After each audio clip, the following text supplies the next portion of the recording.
This video is about the structure of a design report for the class. It corresponds to section 7.4 of Applied Analog Electronics. Now, the structure of a design report varies a little bit from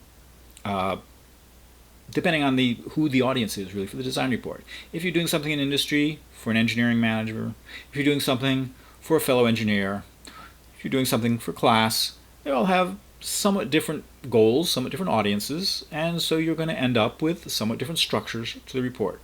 So the structure I'm going to give you here is kind of a generic one, and I'll talk a little bit about variations on it that you'll have in different contexts, but I've picked one that's suitable for design reports for the course, and I'll talk a little bit about other sorts of reports you might do, particularly things like senior thesis, which has a slightly more elaborate structure. Now, to make this concrete, rather than having me just wave my hands here, I'm going to give you an example using Overleaf. Now, this is a template that I created, and that there's a URL there up at the top that you can copy it from. The URL is also in the textbook in a later section where we talk about using LaTeX to create reports. So I'm not going to be looking here at this left-hand part here, which is how you create it, but only at the right-hand part over there, which is the output, what it is you're trying to create. So here we're looking at the goal for the design report, not the mechanism we use to get the design report. And the first section here is the title block. You're always going to want to have a title for your report, and the report for something like this should give the lab number and the name of the lab. What is it you're trying to do here? So that if I see one of these things sitting around, I go, well, which one is this for? What is this one? You should have the author's names. And if it's a multi-author work, which most of the stuff in this course usually is, I usually do stuff, have students do stuff in partners, there should be both authors there. If there's only one, the assumption is that the other person was kicked off the team, or that this was done as a singleton project. If it turns out that the other person did do some work and they're not listed as a co-author, there's something seriously wrong here. That sounds like you're claiming their work is your own, and that is plagiarism. That's a serious academic offense. It can get you failed out of the course or even kicked out of the university if you do it seriously or repeatedly. So always make sure that both authors are listed as authors, and then what course it's for. When we were doing stuff on paper, usually did section number so we knew who to return it to or when to return it. And have a date. That date should be the time that this thing was last compiled. It shouldn't be the due date. It shouldn't be just the month or just the year. It should be the precise date on which this document was created. That helps you a lot with version control, because quite often you submit the file and it's, oh, well, that was yesterday's file I submitted. Well, what's the date on it? It's not today's date. Wait a minute, don't submit this one. So keep current date on that, because there's often many versions of design report. You should be starting your design report before you even start working in the lab, because you should have your design almost finished, or perhaps you think it's finished, before you even start building it. And by finished, I don't mean just, oh, I've got some scrappy notes here. I mean written up, so that you've got, here's my block diagram, here's my calculations for how I chose the component values, here's my finished schematic. You should have all that done before you build the thing, because otherwise, when you try to build it, if you've got just scrappy notes, you'll wire things wrong, and it's, oh, well, is this wire connected here or here? I can't tell. So having neat schematics, having all the component values chosen before you build things is the normal practice. And having it all written up so that you have neat notes to work from and you build the thing. If it works, right, you're done, quick. If it doesn't work, then you've got, well, this is what I expected and this is what I got. What's the difference? Did I build it wrong, or was I thinking wrong when I did the design? And again, having a clear, complete description of how you went about doing the design helps you go, wait a second, I thought this, this, and this here, but wait a minute, and I want to rethink about that. Those calculations don't make sense to me anymore. when you write things up, you often find those confusions about what are the calculations supposed to be and stuff. Do the write-up before you have to do the debugging, and suddenly some of the debugging problems go away, because as you write up your calculations, you find, wait a minute, that calculation doesn't make sense, let's redo it until it makes sense. Rather than coming to the end and going, oh, it didn't work, I don't know why. So, writing as you go, an important thing. All right, so first section should be the design goal. What the hell are you trying to do? And not just sort of vaguely, I want to do a pulse monitor. What does that mean? Have a very specific goal. Exactly what are the inputs? Exactly what are the outputs? If there's a gain that's needed to achieve that. If there's a frequency range, what is it that you're trying to design? Something that somebody can look at and go, yeah, I want one of those. Or, it's close, but I wanted a different frequency range. I wonder, maybe I could modify this design. Or, no, that's not even hopeful. Just throw that one away and look for a different design. So the design goal should be specific enough that somebody could actually choose whether or not they wanted to read the rest of the report based on, is this design for something that I'm interested in having designed? And not just in a general sense, but very specifically, is this exactly what I'm looking for? Okay, but that's, notice, a design goal. It's what are you trying to achieve. It's not how did you do it. How you did it, that's the rest of the report. The first section should just be, what are you trying to do? And this isn't an abstract. An abstract is a summary of the whole report, and you can have an abstract on a design report. I didn't put one on here because it's not really necessary for most of the reports in this class.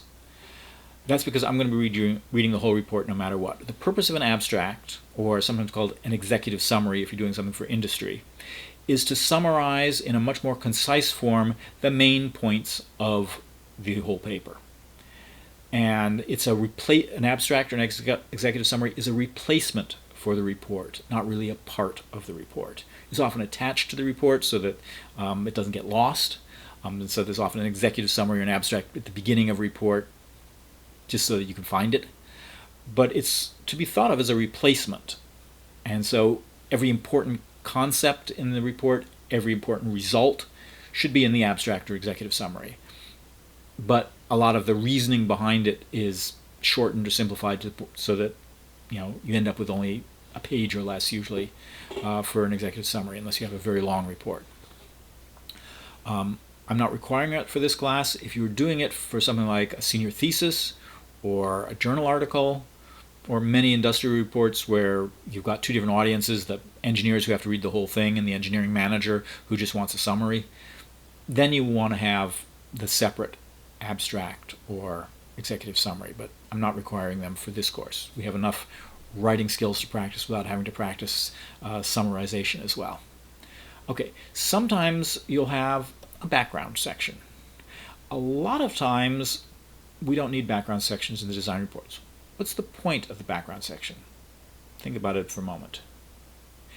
You're trying to provide some information that your audience needs in order to understand the report. Stuff that you didn't do, but which other people have done that the audience needs to know about in order to understand your report. For the design reports and the audience we're choosing for the design reports for this course, we don't really need a background section because your audience is assumed to be people that are just a few weeks behind you in terms of what they know. So anything that you know that's not really specific to this report, that's just background, they already know. They don't need to be told. So you don't have to explain what a resistor is. You don't have to explain what temperature is. The background stuff is pretty much irrelevant for these reports. So occasionally you might say, oh, I want to do an explanation of how this thing works, and it's not something that was in the book, but I think it's interesting, so I want to provide that to the reader. Okay, then you can do a background section, stuff that you didn't do but that you want to explain. But most of the times, that's just meaningless filler in these reports. It's one of the things that's probably the easiest to cut from the reports to make them more concise. Now, if you're doing a senior thesis, the background section is a very important part of the thesis. And so I included it here because for many of the reports that you'll be writing outside this class, it is an essential part. The background is where you explain what other people have done in the field. And if you're trying to do a thesis, whether a senior thesis or a PhD thesis, you do want to establish where your work fits in the larger body of literature. And so you have to indicate that you've read the larger body of literature and can explain what's been done before. That's the background. And you don't want to call it background. You want to have a specific section header, or in a thesis it would be a chapter header, that says what the hell you're talking about. Background is just too generic. I never want to see section headers in a report that could belong to a different report. Everything should be specific enough that only this report, or reports on this subject, would it make sense to have these section headers. So, title like background, way too generic. I'll ding you for that if you do it. And like I say, background sections quite often you won't have any. Block diagram. Now, block diagrams you almost always have. You may have a section that's dedicated to the block diagram, or you may have a block diagram that's just buried in a more general section on how you did the design, how you decomposed the problem into subproblems. Because that's really what a block diagram is about, is taking your overall design goal, breaking it up into sub-goals that can be solved separately. And each one of those sub-goals then becomes a separate block in the block diagram. And so you might have a very different section header than block diagram. Block diagram is a tool used for explaining a subdivision, but it's not necessarily the best title for a section header.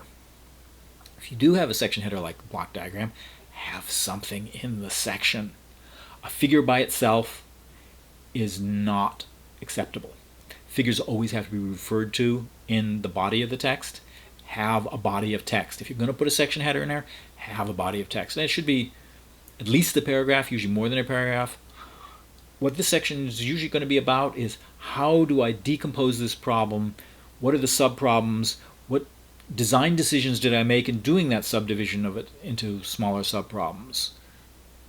Why did I end up with this particular design? That's the explanation that I want to see here, not just here's a picture, because picture by itself, that's just an answer. And this class is not about answer getting. It's about the methods of engineering design, how you do the design.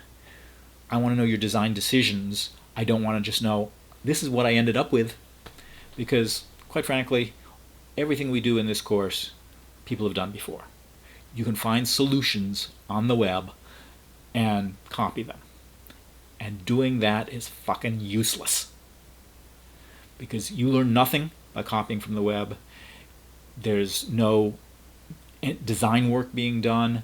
There is no writing about the design choices. There's no debugging other than if you copy one that didn't work.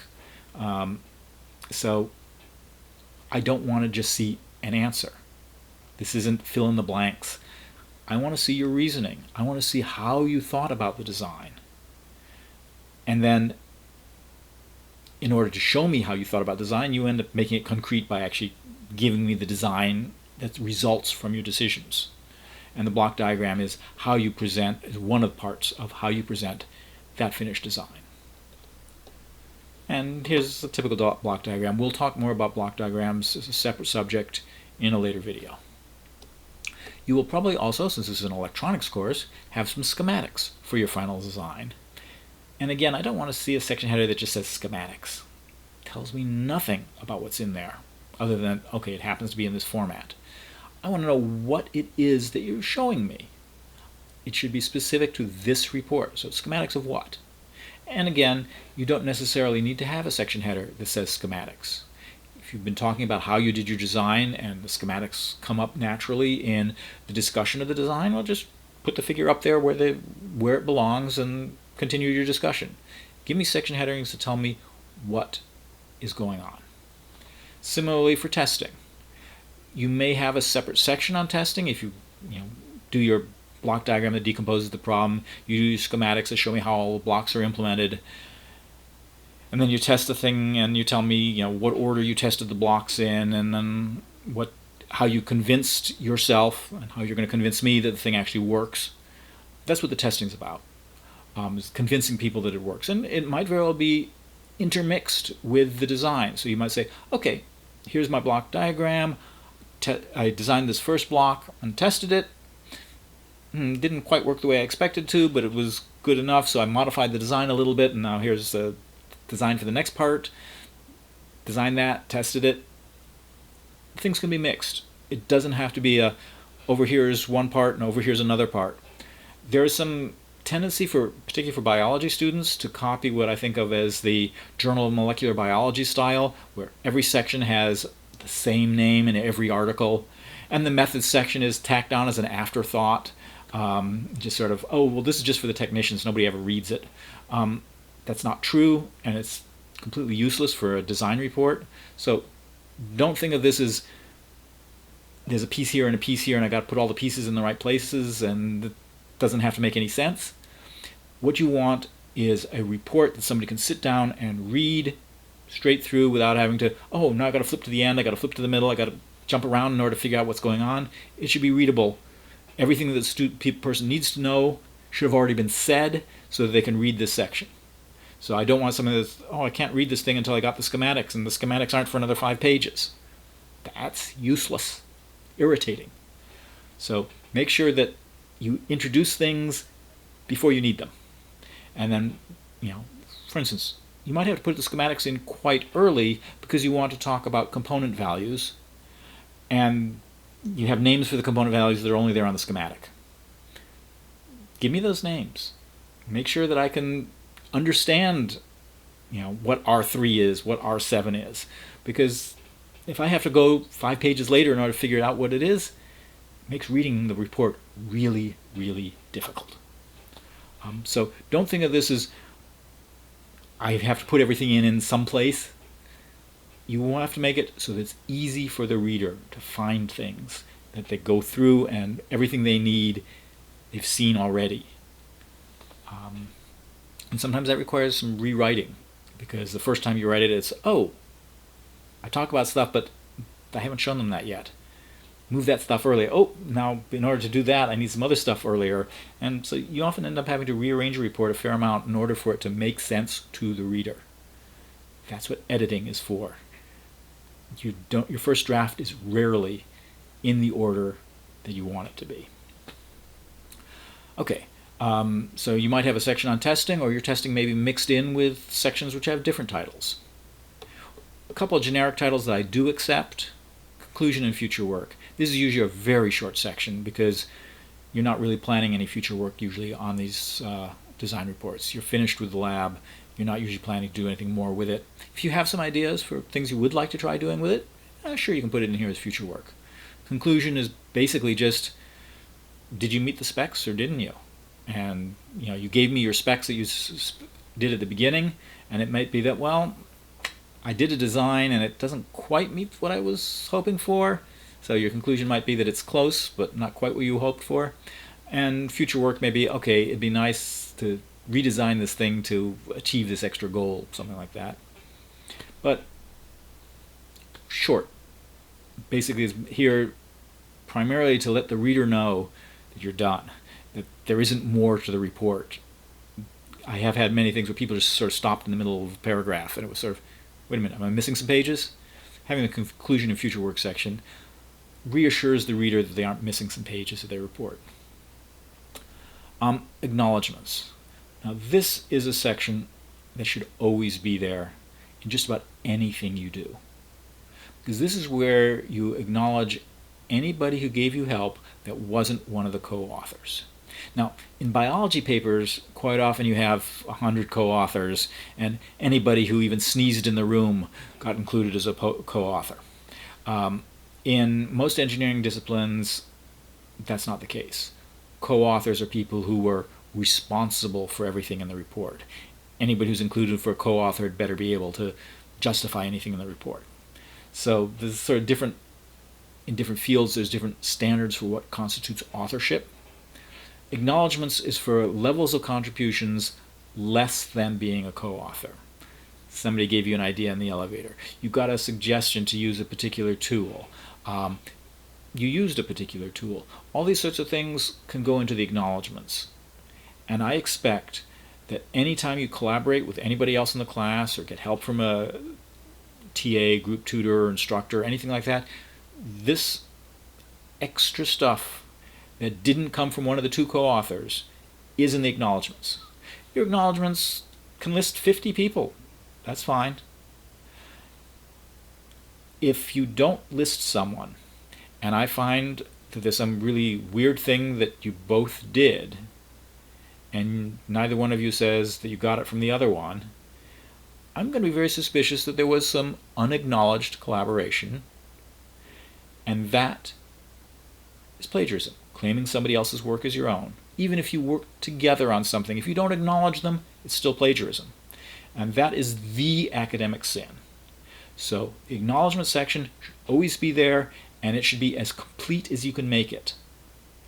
If you get some help from somebody and you don't know their name, put them down as somebody in section 3 suggested to me blah, and at least I'll know that you made an attempt to acknowledge that person.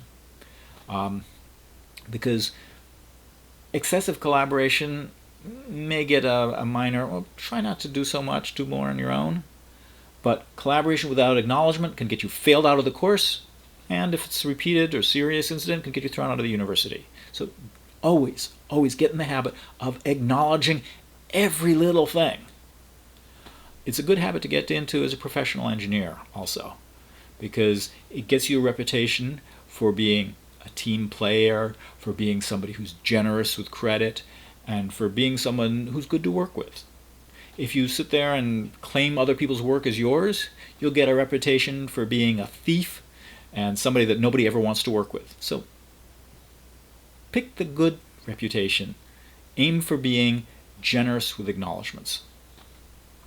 Okay, references. References are the way you give credit for things that have been published. And by published, I mean even just put up on the web somewhere.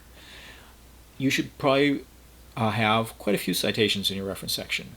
If you got something out of the book, if you've got every datasheet you use, should be cited, because quite often there are several parts with the same part number from different manufacturers, and they may have slightly different specs, and somebody might want to know, hey, did they use the one from Texas Instruments, or the one from Analog Devices, or the one from, and does it matter?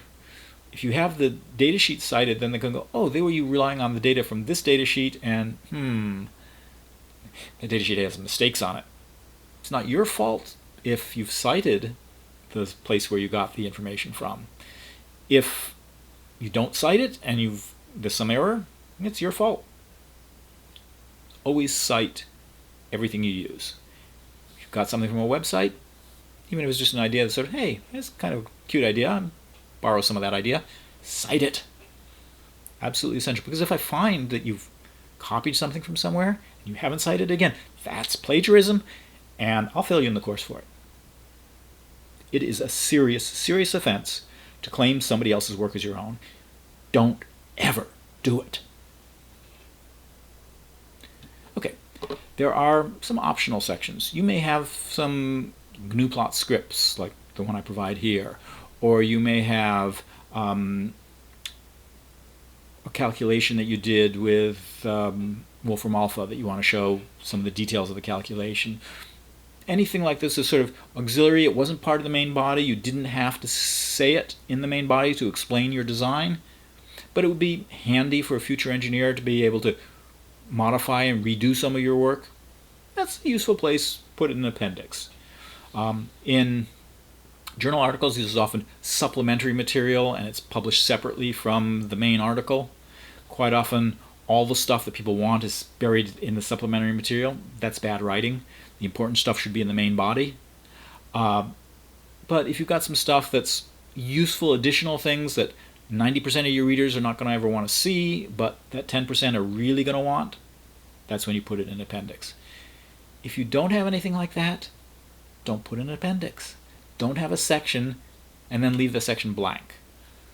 Only put in section headers for sections that you've actually got something in. Okay, so what have we got here? Title block. Pretty standard generic stuff. Make sure all the authors are on it. Design goal. Always start with a very specific, terse design goal, not a description of the whole project, just what is the goal of the design? What are you trying to achieve? Occasionally, not very often for this course, but for other types of reports, you may have a background section, sections on how you did the design, what the design choices were, how you made them, how they came up, often encapsulated the final thing in a block diagram, in schematics. Make sure you have those things. The section headers will be unique to each report. The section headers I have here are way too generic. They're not for a real report. I don't want to see them. I want to see real section headers.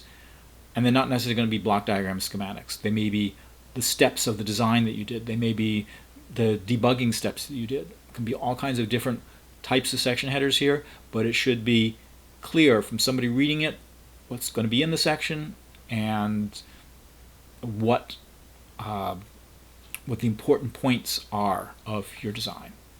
Testing, same as like the block diagram and schematics. This may be mixed in with different things. Your section headers may be totally different.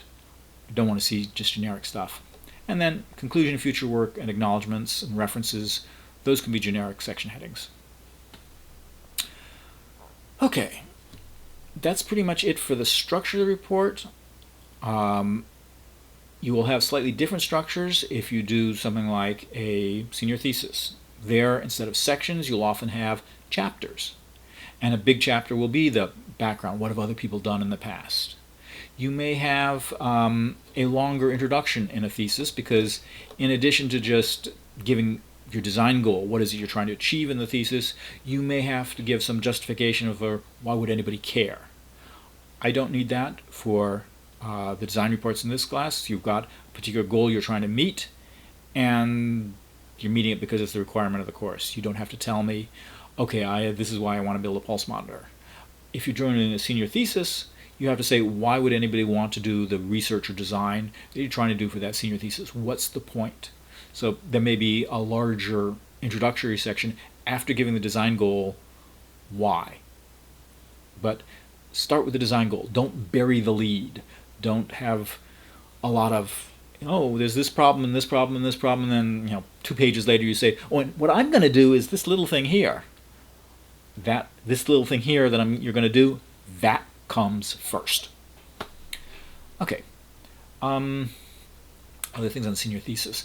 Your chapters in your senior thesis will be specific to that thesis. Every senior thesis should again have unique chapter headings because nobody else should have done that thesis before.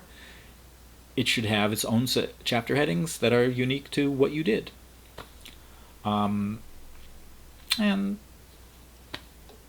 if you're doing a report for industry, you may have specific constraints that are given to you by your engineering manager, and you'll nearly always have an abstract or executive summary for a report that you do in industry because you're going to always have multiple audiences. The people who have to read the whole report and the people who just have to have the main points.